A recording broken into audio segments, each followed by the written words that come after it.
Y hay otro factor fundamental que también tiene que ver con la religión. Al-Assad pertenece a una pequeña secta que tenemos el Islam, sunitas y chiitas a grandes rasgos. Sí. Los alawitas son chiitas, a los que pertenece la familia Al-Assad. Hay todos los movimientos terroristas que Rusia considera terroristas en el Cáucaso Norte, son de extracción sunita aliados de Al-Qaeda. Por lo tanto, hay tres factores: geoestratégico, juegos de guerra, geoestratégico y juegos de guerra, económicos, y también tienen que ver con una cuestión de seguridad y de, Sí, es muy importante todo esto que señalás porque, bueno, ayuda a entender, ¿no?, los fundamentos de lo que estamos viendo, y también lo que mucha gente se pregunta: ¿por qué la comunidad internacional no ha podido intervenir lo suficiente como para poder detener semejante matanza? ¿Cómo es para ustedes como periodistas trabajar en un lugar así? Bueno, todos los conflictos son diferentes, pero todos son absolutamente complicados, de una complejidad absoluta, y sobre todo, por ser mujer hay una complejidad mayor, porque depende. Yo cuando trabajo con mi hijab que cubre mi cabeza, la baya, en algunas oportunidades trabajo con guantes también, porque hay en lugares que son muy religiosos, muy fundamentalistas, y si no estamos casi totalmente cubiertas, directamente no quieren hablar con nosotros o no nos podemos mover. Yo lo hago principalmente por un respeto a esa cultura, ¿sí? Pero también hay una instancia muy importante que es la seguridad. Nosotros en Irak, si nos vestíamos con un casco o un chaleco y salíamos a la calle, éramos blancos móviles donde no durábamos ni 30 minutos, o nos podían secuestrar o decapitar. ¿No? Bueno, esto por ejemplo es una entrevista de una de las, creo que de las más importantes que hice en Siria, en febrero de 2012, con el Gran Mufti. El Gran Mufti es un líder religioso sunita. Él, desde su calidad de líder religioso sunita, que no tiene nada que ver con la rama chiita y alawita de Bashar al-Assad, estaba haciendo un llamamiento justamente a la paz, porque para no confundirse, aunque la gran mayoría de los sirios son sunitas, lo que tenía de particular en Siria era la convivencia de las diferentes confesiones religiosas. Entonces, este es el Gran Mufti, que fue el primero que recibió Kofi Annan cuando empezaron las negociaciones de paz, cuando se intentó implementar un plan de paz que fracasó desde el inicio.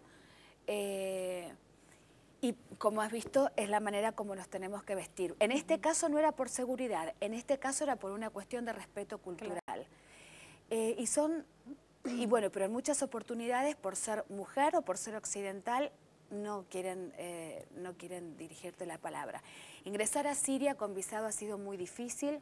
Se le entregó 140, hasta enero se entregó 140 visas a diferentes medios. Yo tuve la oportunidad y la fortuna de ingresar con Al Jazeera, con CNN, con la BBC, con medios italianos, medios españoles, y ingresé a Siria una semana después que habían matado a un camarógrafo francés en Homs, y nosotros fuimos trasladados porque cuando te dan las visas estás bajo la tutela del Ministerio de Información. Claro, eso iba a preguntarte, ¿no? Nos llega un momento en que las ventajas de entrar con visa se convierten en desventajas por el control que hay sobre el trabajo y la información de los periodistas. ¿Se puede también ingresar de un modo ilegal? ¿Cuáles son los riesgos que esto tiene? Claro, hay una forma que se puede ingresar legal o una forma ilegal. Muchos de nosotros, por una cuestión hasta inclusive de directivas de los medios, por una cuestión de seguridad,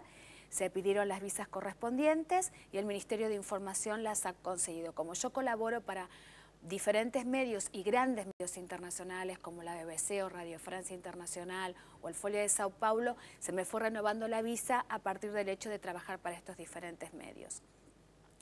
Pero obviamente hay un control exhaustivo, por eso es un régimen que tuvo un estado de emergencia durante 42 años, con un gobierno unipartidista, donde Obviamente no se ejercen las libertades políticas. Una de las cosas que más se ha cuestionado no solamente las libertades políticas, sino los derechos humanos.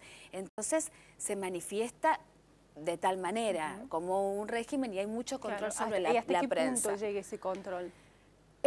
¿Los dejan ejercer su trabajo? ¿Le están encima? Bueno, yo hice varios pedidos como entrevistar ministros, entrevistar a la oposición interna, que es muy interesante.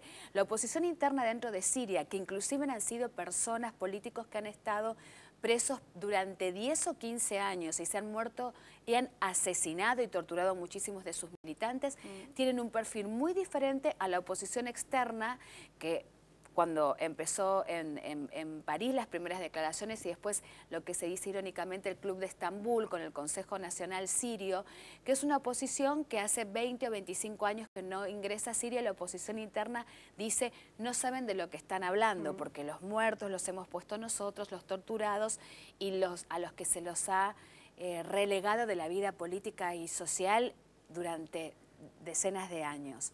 Entonces, tiene este conflicto, esta crisis tiene una complejidad total y absoluta por todos los actores que hay en el conflicto, y otro de ellos es Israel. Este conflicto que tiene desde el 67 con los Altos del Golán, pero que también es muy interesante porque de todas maneras,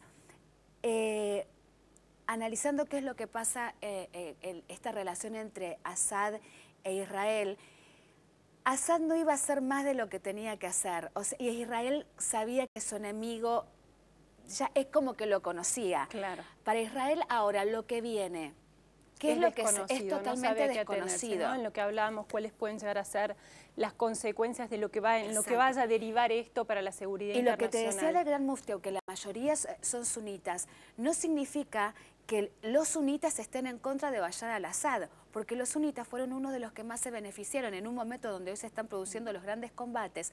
La burguesía sunita en Alepo, que es la capital financiera de Siria, se ha beneficiado muchísimo con políticas económicas de al-Assad. O sea que son grupos determinados que en forma legítima han pedido cambios políticos y sociales y económicos, y después esto se ha producido una escalation que ya no... Realmente se ha llegado a una guerra civil abierta, que es lo que lo diferencia de todos los procesos de las primaveras árabes. Claro. Bueno, eso me parece también importante entender, ¿no? Porque muchas veces, bueno, como forma también de tratar de reducir estos conflictos tan complejos y entender es que nosotros por ahí nos figuramos la guerra en términos de buenos y malos, ¿no? Y qué es lo que está pasando en Siria, porque también desde el lado de los rebeldes, de quienes, bueno, exponen su vida para reclamar un cambio, también ha habido graves violaciones a los derechos humanos y torturas y situaciones terribles, ¿no? Claro, lo que pasa es que justamente esto va acrecentando el odio y va acrecentando esta conflictividad. Esto empieza en enero, se denomina la capital rebelde a Homs, pero me acuerdo que mi primer Twitter fue: Siria no es Libia, porque es una cultura totalmente diferente desde todos los puntos de vista, ni Homs, ni Homs, que es denominada la capital de la rebelión en Siria, es Benghazi, que era la capital de la rebelión en Libia.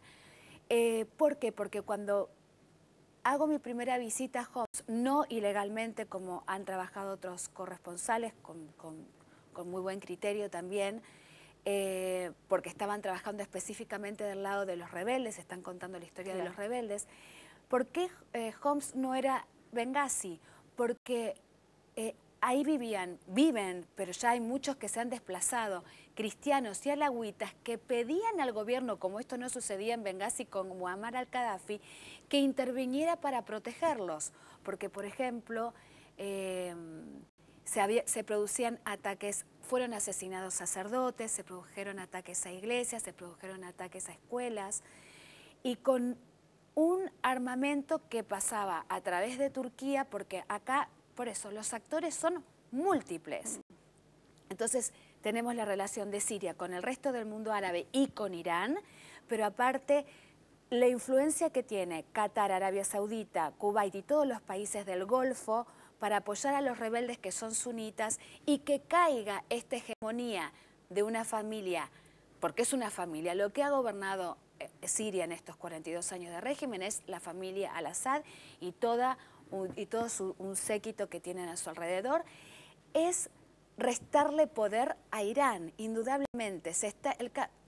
Entrevisté hace una semana al general Michel Aoun, que fue un líder político, un militar, primer ministro del Líbano, que actualmente tiene una alianza maronita, cristiano maronita, fue el único que se animó a atacar a los chiitas en el Líbano, en el sur de Beirut. Hoy tiene una alianza. Y él me decía, este gran líder político, me decía, no, esto no lo tenemos que ver tan pequeñito. Aquí se están dirimiendo, acá se están peleando entre grandes. Sí. Esta crisis siria es entre grandes, es entre Irán y Estados Unidos. Bueno, vamos a una pausa y bueno, cuando volvamos una de las preguntas que te vamos a hacer, que tal vez es alguno de los denominadores comunes que podemos encontrar, por ejemplo, entre Siria y Libia, es ¿qué pasa cuando la sociedad civil o un sector de la sociedad civil se vuelven el enemigo, ¿no? Y no discrimina entre niños, mujeres o gente preparada para la guerra? Nos vamos a la pausa, ya venimos con más.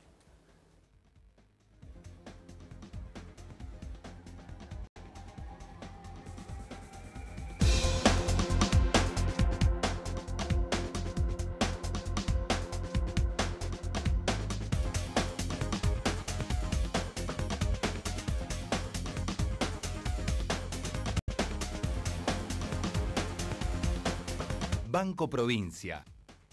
190 años de tu lado. Con todo.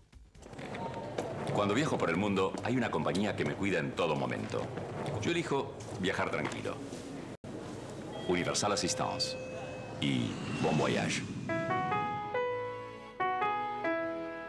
Estamos trabajando en un sistema de salud público que te cuide cada día mejor. Gracias a esto podemos enfocarnos en lo que más sabemos hacer, salvar vidas. En la ciudad la salud es prioridad, por eso es pública, gratuita y para vos.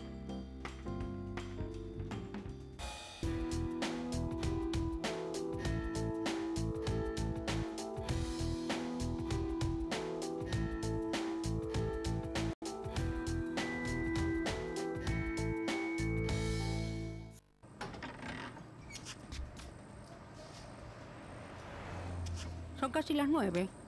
¿En qué se van ustedes? Seguro nos pasa a buscar Omar. ¿Vos qué haces? Yo espero el camión que pasa un rato, ¿viste? Macanudo ese Omar, ¿no? Sí, un fenómeno. Che, ¿cómo se viaja en el Mionca? Y un poco apretado, pero bien. Ahí viene. Chaucito. Chau, chau. Ahí adentro vas. Al sacar la basura, separemos los cartones y papeles. Disfrutemos Buenos Aires limpia. Juga limpio. Buenos Aires Ciudad. Pyme Nación es la tarjeta del Banco Nación creada para las pymes argentinas. Cuente con la tasa más conveniente y los mejores beneficios. Pyme Nación, un crédito flexible. ¿Quiénes deben vacunarse contra la gripe? Embarazadas, mamás de bebés menores de 6 meses, niños de 6 meses a 2 años, personas con enfermedades crónicas y mayores de 65 años. Para ellos, la vacuna es gratuita en centros de salud y hospitales públicos de todo el país. Vacunate, es bueno para vos, es bueno para todos. 0800-222-1002. Argentina, un país con buena gente. Presidencia de la Nación. Ciudad.